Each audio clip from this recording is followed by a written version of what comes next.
Hello, welcome back to the YouTube channel. My name is Angie, this is my husband Tim, Morty's over here.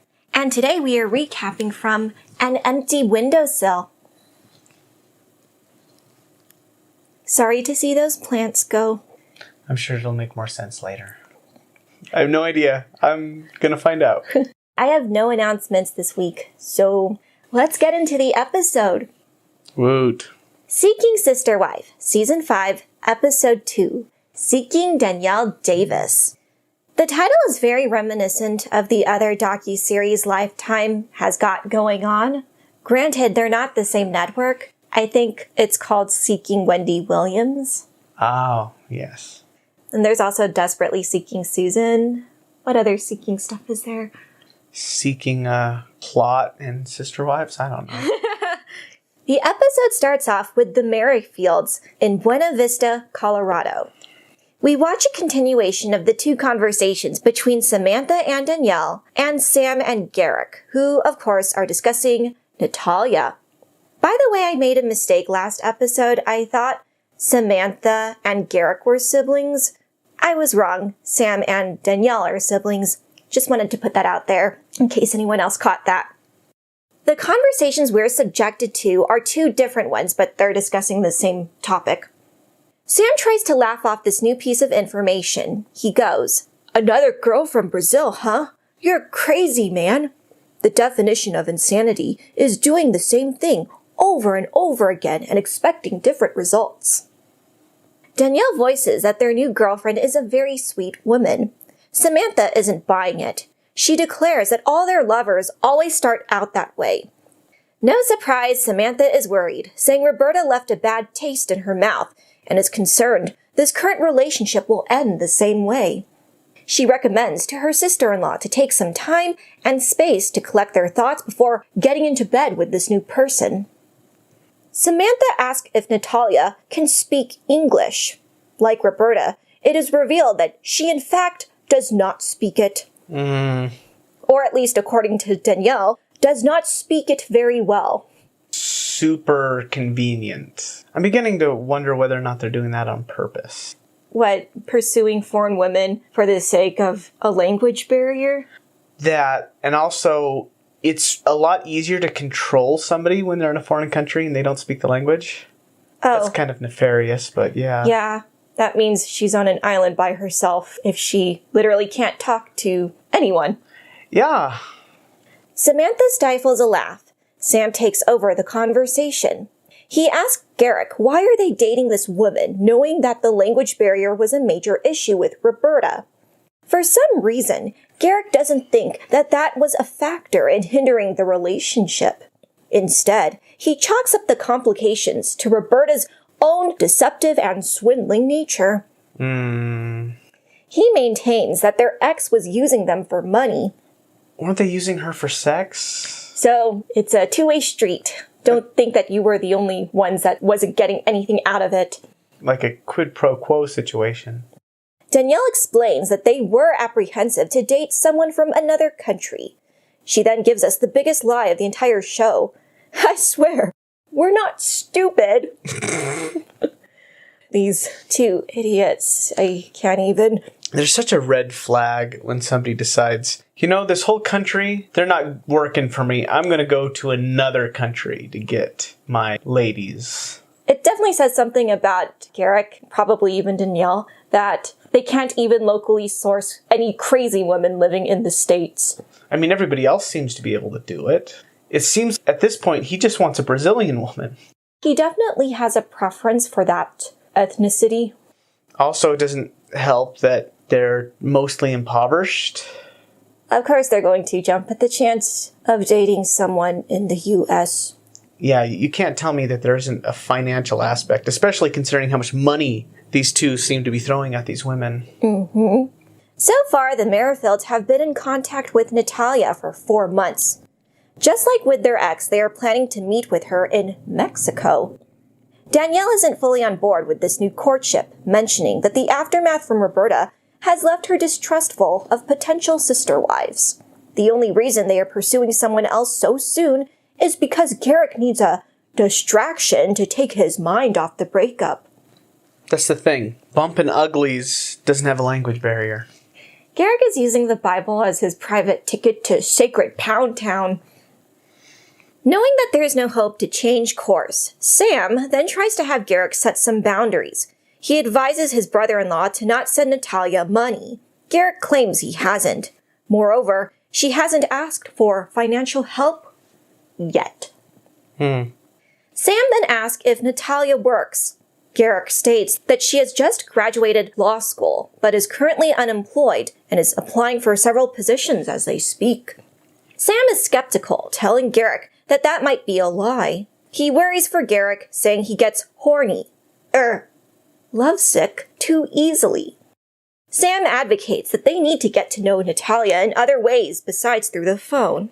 Garrick agrees. He tells Sam of his plans for them to meet Natalia and her mom in Mexico. The plane expenses will, of course, be paid for by Danielle and Garrick themselves. Sam shakes his head, implying that Garrick lied in his previous question. He goes, "You're already giving them money." It doesn't appear to be looking too good. The plans for a proposal are already in the works. Garrick has already made a ring for her. All of this is happening despite Garrick and Danielle never actually having met Natalia in person. Sam voices his concern, saying the breakup with Roberta was devastating to his sister. He makes a joke, saying if Garrick did that to Danielle again, he would put him in the ground. Garrick stupidly responds, "What? I didn't hurt her." His brother-in-law reminds him that the fact Garrick chases after other women means he is responsible for his sister's heartbreak. Ick doesn't give a response. Of course not. I could go on about these people because they're combining the worst elements of the whole polygamy aspect with the worst of the 90-day fiancé aspect. And in doing so, they eclipse both in the groatiness. Grody. That's Cody's nickname, too. Okay, I wasn't aware. It just is sleazy. It's really sleazy, this guy who's talking about how God wants him to find a side piece, and it just so happens that his side pieces always seem to be very young, very voluptuous, very Brazilian, very not speaking English. Yes. I get the impression that he's got this weird sexualization thing of women from Brazil. There are people who sexualize people from Thailand or from other third world countries. They're just sex objects. He just wants a woman who has the stereotypical large Brazilian posterior, and he's trailing along this woman. I don't know what she's getting out of it. I don't think she's pro this happening at all. What? She doesn't believe in polygamy? I mean, maybe not. She doesn't seem to be at least as fake enthused as any of the other first wives. It's just gross. They throw all this money in as well. You got a healthy dose of religious trauma on top. You're served this, and it's a mess. A huge mess. This is probably the worst relationship we have seen of all of the shitty reality TV shows I've watched. Yeah, they've got everything combined together, and he just wants a taste of Brazil. Let's leave this gross couple and head on over to a slightly less grody, but no less confusing couple, the Sherwoods. This is the polyamorous couple with the bisexual wife. It is now time for Ashley and Shane to meet Grace face-to-face at a restaurant. Ashley voices that she has been dating this woman for 2 months. The three of them sit down. Shane opens up the conversation, declaring this is technically the second time he has met Grace. The first time being at their wedding. He can't remember that night very well, so he has no memory of her. He agrees with Ashley's descriptions of Grace, saying the makeup artist is very attractive. That's always a plus, I guess. That piece of information does not seem to matter because, as we'll see later at the end of this meeting, it's a no for him. Grace makes a bold opening statement, saying Shane is free to ask her anything he wants. For some reason, the first thing on Shane's mind is where did Grace have her first kiss? What? Yeah, that was strange because at first I thought he was asking her where did she and Ashley have their first kiss, because that would at least pertain to the current situation. But the answers that are given seem to be taken as, where was your first kiss ever?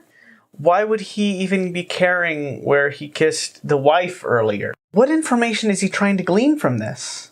My thoughts are, if you're going to be trying to figure out whether or not you're going to be turning this woman into your bisexual sister wife, threesome companion, you'd be asking more pertinent information like how you two could get along. This isn't a useful question. It's more like trivia. I don't know why this was his choice of icebreaker. Interesting. So I thought that was strange. All three of them answer. Grace reveals that her first kiss was during the 6th grade and it was with a girl. She clarifies that she hasn't always dated women, but is into ethical non-monogamy. Right now, she is enjoying her connection with Ashley. Their waitress takes their order. We learn something new about the makeup artist. She is a vegan who doesn't eat soy and gluten.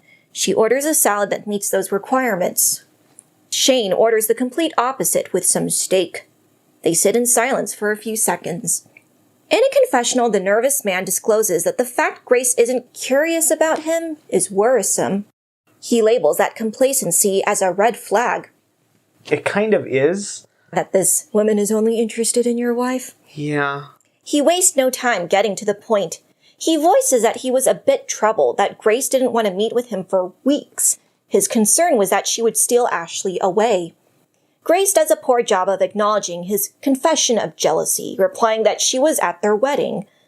I don't know why she had to bring up the fact that she was at their wedding as a response to Shane thinking she would steal Ashley away. Ashley and her didn't have a relationship yet, so it doesn't matter. That might be Grace's objective right now. Shane is visibly uncomfortable, saying Ashley dating someone new is something he is going to have to learn how to navigate. It is really strange. She doesn't seem to care about him at all. Any question would have been something. Grace, for the most part, is not concerned about Shane. She sees him as something she has to put up with in order to have a bond with Ashley.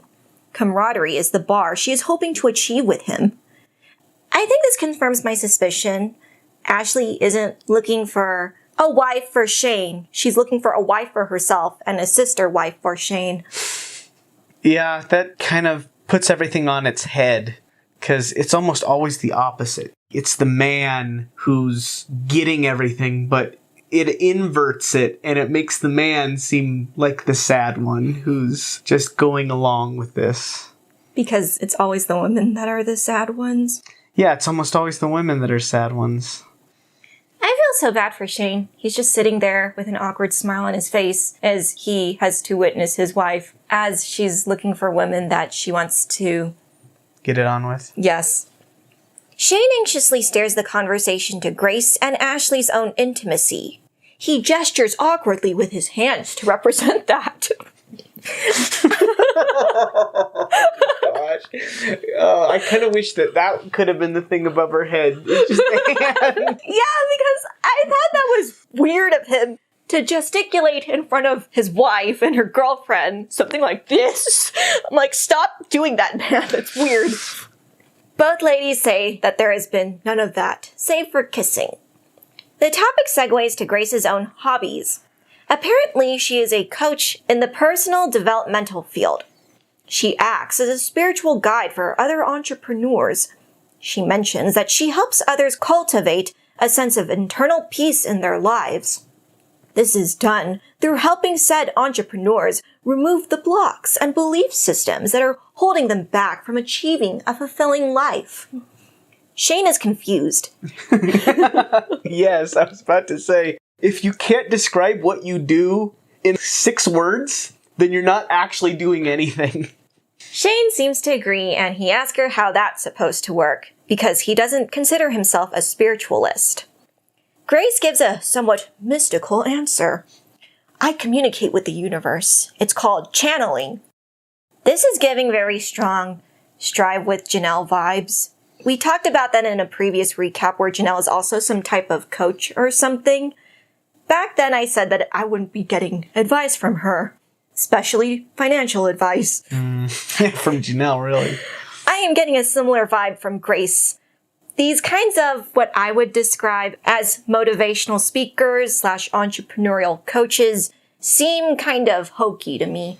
We know our fair share of spiritualist, non-conforming individuals who have very different views on life, the universe, and everything. I think it gets real sus when that's combined with business management. Shane hasn't practiced his poker face. He makes a micro-expression of disdain upon hearing this information of communicating with the universe. Did better than I would have. I would have laughed out loud. It reminds me of a scene from Groundhog's Day where... When they were talking about... What was the woman's name? Majors in college? Yeah, she majored in 18th century French poetry, and he just laughs and goes, "That's a useless major. That's a waste of time." You don't need to wake up 600 times on repeat in order to know that's not an appropriate response. Yeah, I think that had to have been the first time, but if that were me, yeah. I listen to the universe, and the universe tells me how to get your grift on, how to actualize your grind mindset, and don't you know that this is the age of Sigma? And, I would have just been, "So what do you really do?" Grace points out his reaction and voices that sort of response is why she isn't going into full detail about her work. I thought you went into detail enough. We learned enough about what she does by her long-winded description. You mean it gets worse? Shane admits that sort of spiritual ability isn't something he really believes in. He tries to guess what she does, asking if she coaches people to believe in a higher power. She denies that, saying that she is more similar to a therapist. Shane gives a bad descriptor of therapy, saying that Grace talks to people about their problems and she swoops in there and fixes them. The hairstylist rebuffs his assumption, saying that is definitely not what therapists do. She questions him if he has ever been in therapy, to which Shane answers in the negative. She makes a backhanded retort, going, "Yeah, that shows." Grace laughs, and Shane gets embarrassed. For some reason, Ashley doesn't intervene. She just sits there whilst her husband is drowning. I feel so bad for Shane in this moment. If I were in a similar situation where we were talking with a third party or person, and you passively don't stick up for me while they're putting me down, I would be very upset with you. Ashley is just comfortable letting this woman talk to her husband like that. Well, Ashley's probably in her mind thinking about the hand gestures. At least in this moment, she's definitely not concerned about Shane. Shane tries to be honest, saying he doesn't believe in these sorts of mediums who are able to channel signs from the universe and relay them to others. Grace is extremely upset. She scowls while eating her salad. If I wanted to know the message of the universe and what's stopping me from that information is paying someone else who has access to all those answers, then I will assume those people are con artists. If you claim to be one of the few that can translate the voice of the universe or what the dead are saying or what God is telling you for a price, you are most likely grifting. Yeah.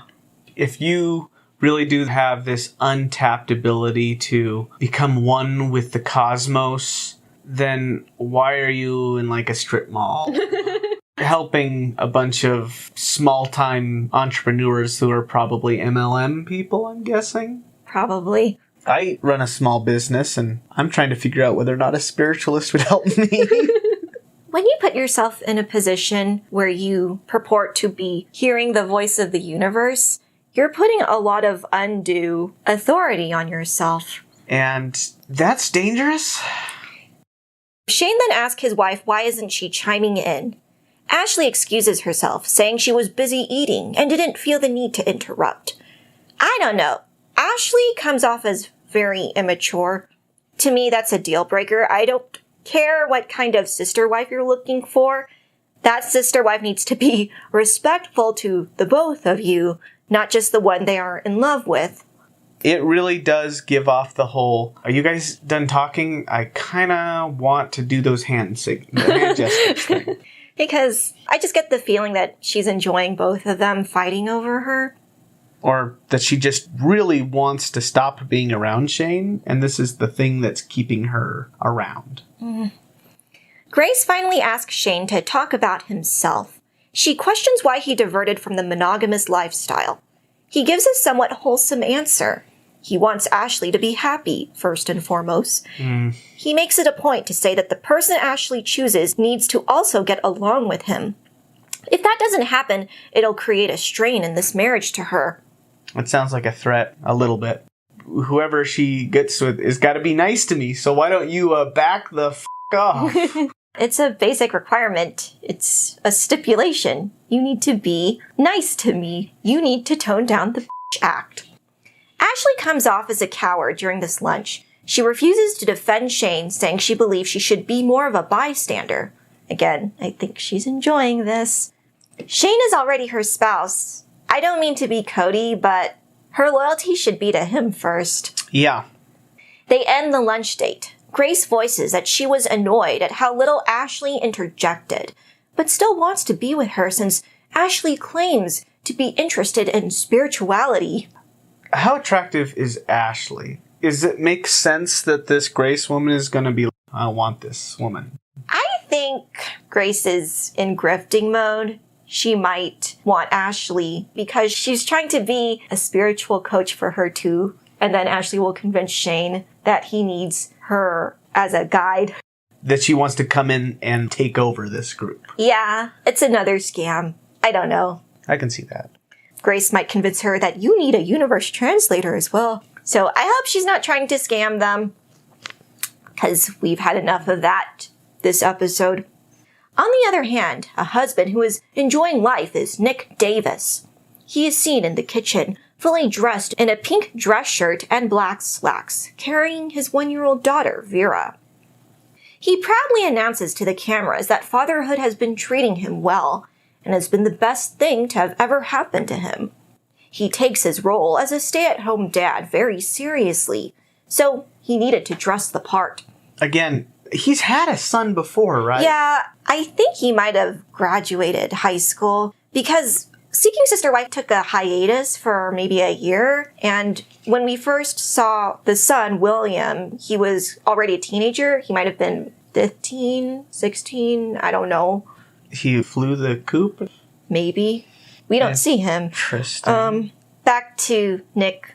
I don't think he wears this formal wear all the time when he's at home. You think he's just doing it for the TV? Yeah, because no one walks around in their house in business attire if they're not going to work.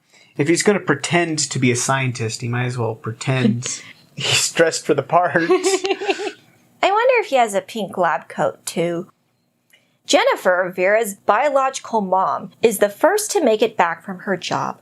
She picks up her daughter, walks over to Nick, and immediately starts up a conversation about Danielle. She is worried about her sister wife's apprehension of expanding the family. Nick agrees with the observation. Jennifer maintains that the prospect of adding more women into their family isn't going to change despite Danielle's protest. Nick wants to know if the timing is off. He is concerned that they're diving into the dating scene too soon. Wait, Nick is? Yes. Okay, that's a good sign. Jennifer disagrees, saying that they made it clear to her when they were dating that she wasn't going to be the last one. Therefore, they have that justification to start dating now. Either there's a sex thing going on, or it's a cult thing going on. I don't know why they're so in a hurry to find another woman. So I'm thinking, with this whole sister wife thing, it's either a sex thing, a power thing, or a money thing. I'm trying to figure out what it is that people are getting out of this. Maybe they want to add another income. Because they already got 3. I don't know. My assumption is this is just Jennifer and April's fetish. Is to get their husband more and more women. Okay, well, if that's the case, then they're extremely lucky that they found a group of people to indulge in their specific fetish. If you're constantly pining for the next new thing, or who's a new addition into the family, that means you're not enjoying how things are right now. You need to settle down and enjoy the dynamic you've already created. Or maybe they just want to get a potential new courtship on camera so they have a storyline. I don't know what they're doing. Like a TV show thing? It's the money from the TV show? Because you have to ask yourself, what's the end goal? What's the ideal? What's the point where you go, that's enough? And why is it 5 wives? Yeah, because, again, that's an odd number. That wouldn't go with their legal marriage pairing. So, again, either there's an aspect of it that we're not being made aware of. Mm-hmm. They can always go the Cody route and keep moving every season. This show would have abandoned them after season 1 because they successfully sought their sister wife. Mm-hmm. Maybe they just want more seasons. Maybe it's a seasons thing. Either that or they just want a good pinochle group or something. What's a pinochle? It's like I think it's a card game or something. Oh, okay. Does that need 6 people? I don't know. Yeah, maybe they just want like a full D&D group or something. Nick hopes that Danielle's tune will change when she finds out how awesome this new person will be to her. They debate whether the third wife is cut out for polygamy at all. That probably was something that they should have discussed before they got married. What, that they're bringing in new women? No, that Danielle might not be cut out for polygamy at all. Because season 4 is such a blur. She was probably enthused. I think she was 24, 22. I can't remember what age she was. But I just kept thinking, she's so young. But didn't they just say they were wondering whether or not Danielle is cut out for polygamy at all? Yeah, but that's in hindsight. After she voiced how uncomfortable she was. We pivot back to the Merrifields. Garrick and Danielle sit outside to rehash their respective conversations with Sam and Samantha. Danielle just voices that she is still concerned about their courtship with Natalia. Garrick, who like Grace is able to commune with a higher power, brushes off his wife's apprehension, saying, "But if God tells you to do something, you do it. If we didn't know that, why would we rush into this?" This guy is full of it. Because you want to cheat, Garrick. You just want to have 2 fistfuls of firm Brazilian woman. Garrick's such a lech. He explains how the Almighty speaks to him. He and Danielle were in their garage praying whether Natalia should be his wife. Some wind and peaceful presence filled the garage. Joy and peace flowed over them. They took this as a witness from God that this relationship was serious. How we were raised, we would have said that that was the Spirit or the Holy Ghost manifesting unto them. But if you take that combined with that, they felt just a wave of spiritual, like ectoplasm from Ghostbusters. This guy is so gross. Also, why were they praying in the garage? I know. Out of all the places God would come to you. Well, maybe he knew that there was no wind in the bedroom, so they went to a place where there's wind. So they can point out that was some divine revelation. Danielle is making the same irked expressions she did during Garrick Seaman's sermon as he divulges all of this. Again, this is just another example of confirmation bias. Garrick already wanted to bone Natalia. It would be something if he got like a message on the wind that just said, "Keep it in your pants." And then he was like, "Oh, this is a sign." But no, it's always what he wants to do. Go for it, dude. It continues, saying Sam and Samantha have both voiced to him not to propose to this woman. He, of course, will not heed this advice, for he only takes direction from his God. He goes, "I'm not waiting to commit to people. I'm not doing that." Unfortunately, Danielle isn't on the same page imploring her husband to wait. I don't know why Danielle encourages this nonsense. I'm beginning to think more and more as I watch these reality TV shows with you that being a cult leader is less about being smart and being convincing and more about finding some dum-dums. So Danielle is already the dum-dum. Yes. His arguments would not convince 98% of people. And so it's less about being very convincing and more, again, just finding people who are extremely easily manipulated. Do you feel bad for Danielle? She has brought this on herself. I feel bad for her because there's something wrong with her. She's incapable of standing up for herself for whatever reason. Because in season 3, she and Garrick got divorced. I don't know how well their assets were distributed amongst the two of them, if they were at all. In that case, everything might just be in Garrick's name or Danielle's name. I don't know. There's probably something that's holding her to Garrick because she might not have any other choice. Ah, okay. So he's seeking the sister wife for sex, and she's staying with him because of money. Yeah. Great. These people are great. Just great. Commercial break, and it's off to Pennsylvania again with the Salahuddins. Nyla and Naeem are doing a great job at provoking Jadzilla about their desire for a new wife. Naeem voices the same polygamist benefits Cody Brown has been spouting. There's more love to go around. His mother has an exhausted expression. She says, "Get a dog or a cat." Naeem accuses his mom of being closed-minded. Jadzilla objects to this characterization, saying if she really were closed-minded, she wouldn't have bothered to sit down at this table, in front of the cameras, and debate this. She points out that just because they have come to embrace polygamy, they shouldn't expect the people around them to be supportive of that lifestyle.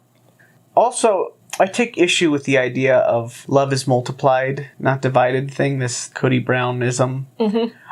Because for Cody, or for the individual who is surrounding themselves with lovers at this point, to include Ashley in this, is that the love is multiplied for one person. And it's divided for everybody else. It's a zero-sum game. Obviously, there can be some sort of exception sometimes, rarely. But usually, somebody's getting the short end of the stick. Somebody's getting screwed over, most of the time. This is something that Jadzilla seems to understand. Naeem and Nyla claim they don't care about her opinion and are just giving her a heads up so she isn't caught off guard when it does happen, i.e. when someone new is living in their house. They reveal details of this person, a woman named Keisha who lives in Georgia. Jadzilla asks if Nyla picked her. Naeem denies that assumption, saying Nyla and her formed a bond. Nyla discloses that they found her through the internet. The reproachful woman mutters more disdain under her breath.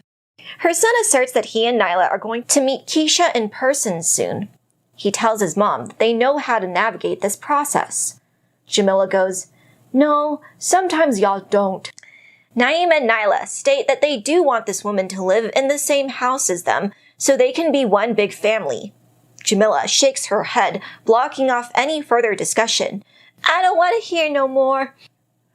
Their part today in the episode was very, very small, but what little appearance they had was just funny seeing the mom just be so disapproving of what they decided to do. Jadzilla is quickly becoming the star of the show. It's refreshing because every person that these polygamist couples interact with will usually go, "Oh, I don't know what you're doing, but I hope things go well." Even with Sam and Samantha, they didn't really censure Garrick and Danielle, or at least in front of them. And it's so refreshing to see the mom just saying what she thinks. I don't think that polygamy, especially the polygamy that's going on in this show, really works. I don't think any kind of love group works unless they're all equally in love with the members of that group.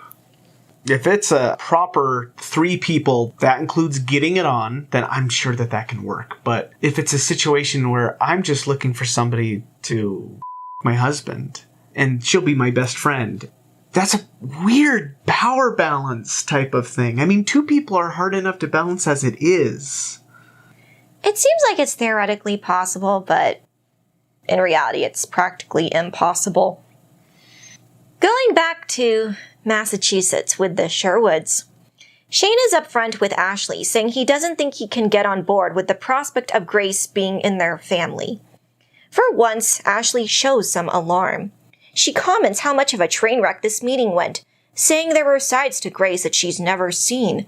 In her confessional, she acknowledges how disrespectful the spiritual coach was. Shane expresses that he didn't see much of the closeness between the 2 women. He says a sign of that would be if Ashley was her usual giddy and happy self, which she wasn't throughout the entire exchange. Shane imparts to us what he saw as red flags during the process. 1. She didn't want to meet with him sooner or entertain the thought, even though she was dating Ashley for 2 months. 2. She was extremely full of herself when conversing with him. 3. Her profession is suspect. Being a life coach or comparing herself to a therapist without formal training or school makes the whole thing bonkers. He adds that Ashley is a psychiatrist herself who went to school for 12 years.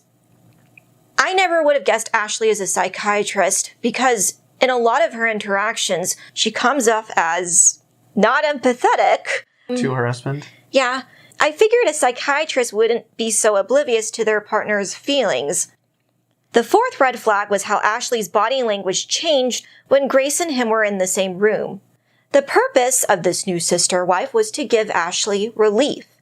If she is tense around this person, it defeats the purpose.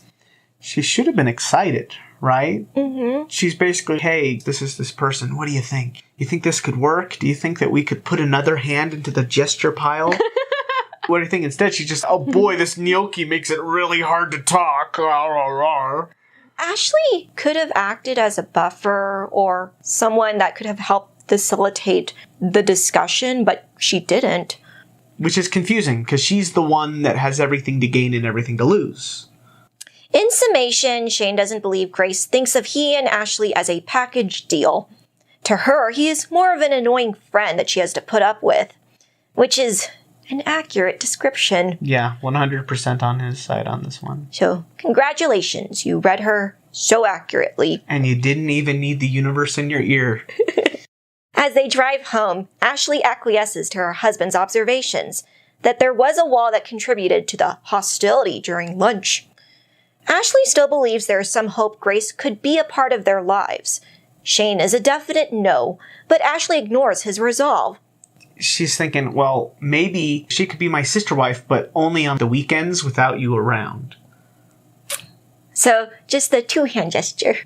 Understandably, Shane is perturbed by his wife's decision. He can't fathom what Ashley sees in Grace that is making her hold on to their relationship. Back to the Merrifields. Garrick, Danielle, and their 2 teenage sons, Jeremiah and Solomon, are packing up their car to go to the airport. Of course, Jeremiah and Solomon. The most biblical names. The only way they could have been more biblical is if they were named Jesus and also Jesus. Jesus. I totally forgot these 2 had children. I feel really bad for the sons. Their parents are just giving money and attention left and right to their dad's side chicks. They gotta have a lot of money. We do know that Garrick had a construction business. At least that was what was revealed in the last episode. I don't know how well they're doing. I can't remember if they were living in not so conventional arrangements in one season. I forgot. Because I remember thinking at that point that they were probably not good for money. But I mean, if they got a construction company, couldn't they just make themselves a house? I think that was the plan with Roberta. I don't know. I don't think the Merrifields are as well off as they portray themselves. The Merrifields expect to have this highly anticipated meeting in Cancun, Mexico. The first destination of choice was Cabo, but that was quickly scrapped by Natalia, who knew it was a filming location where Garrick and Danielle took Roberta. Danielle makes a mistake during her talking head, exclaiming, "I think we're both nervous about meeting Roberta for the first time." I mean, Natalia. Sorry, I can't keep all these Brazilian fiancés straight. She didn't say that last part, but seriously, I think both of you need to slow this incoming train down. It'll be a wreck either way, so don't rush to it. You know what? It's about the journey, not the train wreck at the end. As they drive, Danielle reveals that she's scared to find herself in a situation where Garrick likes Natalia and she doesn't. She communicates all of her fears to her husband, who essentially ignores them. They arrive to their oceanside hotel, eagerly awaiting their girlfriend's arrival. We then get a black screen with a timestamp imparting something ominous is on the horizon. It is 5:45 a.m., and the producers are called into Garrick's room to film this devastating piece of news. For whatever reason, staff at the Brazilian airport are preventing Natalia from boarding the plane. Attendees have instructed her to first get a visa before flying to Mexico. An American visa or a Mexican visa? Yes, a Mexican visa. I suspect that it is at this point where all three of the adults did some research and found out that the Mexican government requires any incoming people from Brazil to have a visa and not just their passport, which wasn't the case in the past with Roberta. I'm thinking they wouldn't have scheduled this trip if they didn't know that the laws have changed. Mm-hmm. Garrick insists that there was no way to know about this since the Mexican government websites didn't say anything. I don't know if Garrick's just being lazy. I did some research of my own. I had to look up the Davis's daughter's birthday. She was born in June 2022. So she's 1 now, so that means season 5 of Seeking Sister Wife took place sometime in 2023. This is an article from August 2022, taken from Gobierno de Mexico, which is the Mexican government website. Mexico modifies the visa application procedure for Brazilian passports. These actions seek to ensure safe, orderly, and regular migration and to end the disinformation campaigns that take advantage of migrants. Oof, those are never good. The new procedure will take effect on August 18, 2022. So, Garrick probably didn't go to the Mexican government website because he just assumed he wouldn't be able to understand anything, even though the information is also in English. Okay, question. Why didn't they just go to Brazil? I think they might have done that before for Roberta. I don't know why they're always doing this midway location thing. Maybe it's more expensive. But they paid for the tickets to go up from Brazil to Mexico. I don't remember. I think their reason for meeting up in Cabo was because of COVID. But I don't think that's an issue anymore. I have no idea. That's a good question. Maybe they just didn't want to fly that far. Well, if you want that sweet, sweet Brazilian, you need to put in those air miles. I don't know. They continue communicating with Natalia via FaceTime. As she talks, they hold their phone up to the other phone so Google can translate what she's saying. This is delightful. I'm a little annoyed that they have been in contact with supposedly several significant others from Brazil. That includes their fiancés' mothers. Mm-hmm. And they have not bothered to learn any Portuguese. Also, if she went to law school, she should know conversational English. You don't just go to law school and not learn a little bit of English. This is my thinking after watching this season of 90 Day Fiancé. There were two couples. Clayton became fluent in Spanish for the prospect of marrying Annalie. There was also Ashley, who's very good at speaking Spanish. Regardless of whether or not she learned it to speak to her fiancé, which is probably the most motivating factor to learn any language, the hope of being able to communicate with your supposed soulmate, it is a thing you can do, Garrick and Danielle. Are they just hoping that any foreign woman they marry should just learn English so they don't have to do anything? God acts in mysterious ways. I think that Garrick's God acts in very straightforward and unmysterious ways. Natalia claims that there is an error in the system and is unable to get anything processed. I'm surmising that there is an error in the website because this is when two of the producers claim that the site is working on their end. This clearly shakes up the Merrifields, who are now concluding that maybe this is another scam.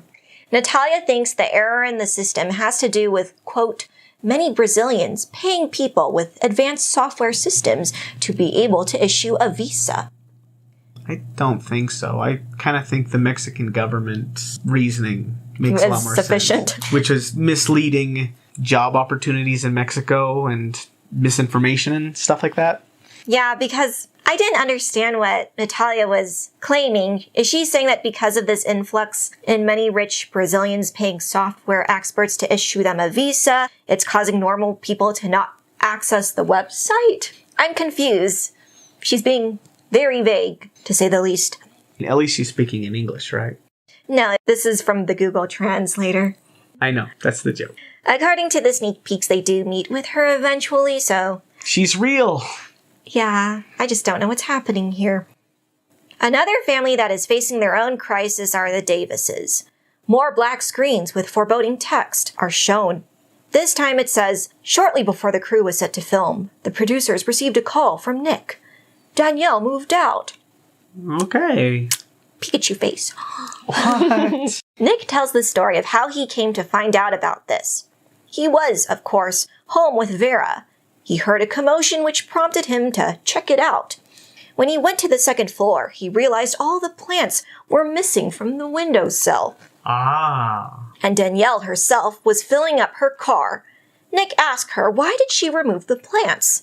That is when she matter-of-factly told him that she secured her own apartment and is leaving them. Okay. He just tells her that he loves her and she needed to do what's best for herself. Needless to say, Nick, April, and Jennifer are in shock. April is beside herself with a lot of questions. She wonders if they were the problem, or if Danielle just didn't want to be in this unconventional arrangement anymore. I mean, a little bit of column A now. Column B. Nick has no answers, saying Danielle was leaving so fast he couldn't get any more information out of her. Understandably, the remaining wives are upset. There was no closure or farewell sentiments made to either of them, since they were both at work. That was probably on purpose. Yeah, they didn't have an opportunity to guilt Danielle into staying. Then, coincidentally, April receives a text message from Danielle as they are filming. It basically says that she needs to figure her life out and that she loves all of them.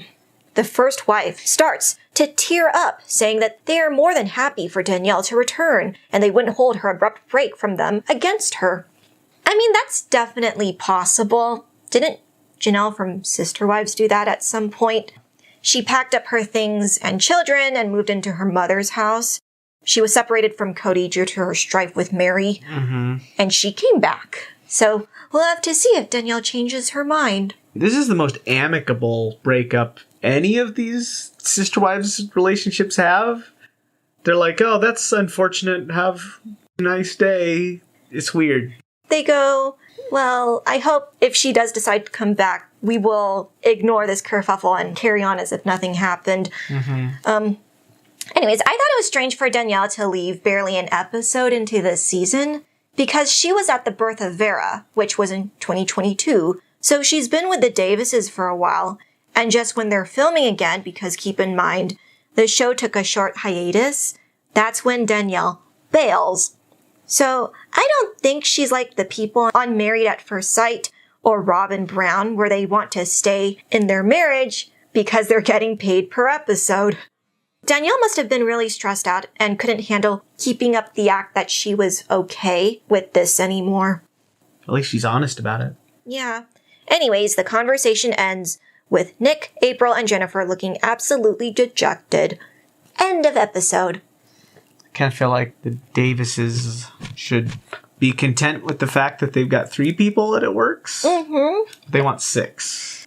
Garrick convinces no one that it's a good idea to marry this Brazilian girl, and they try to go to Mexico to see her because they didn't want to have to fly all the way to Brazil. And it doesn't work because apparently signs are things like the wind, not significant logistics errors that prevent you from seeing people. And you have the Sherwoods.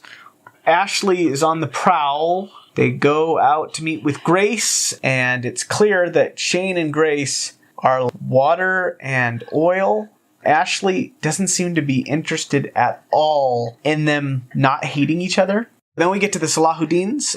Jamila's the best. She is just such a sassy mother, calling out her son and daughter-in-law as being the dumbest of the dummies. Then we get to the Davises, and surprise, surprise, the one that looked like she wanted to run away, ran away. The other 3 are left there thinking, how did this happen? What happened? In the preview, I think we're going to be introduced to another family that also looks like it's going to go terribly. I think that this show is remarkable for exactly what you think is going to happen keeps exactly happening. Okay, so thank you for making it to the end. Here's Marty. I'm sure they can hear Morty. And we will see you next week. Bye. Bye.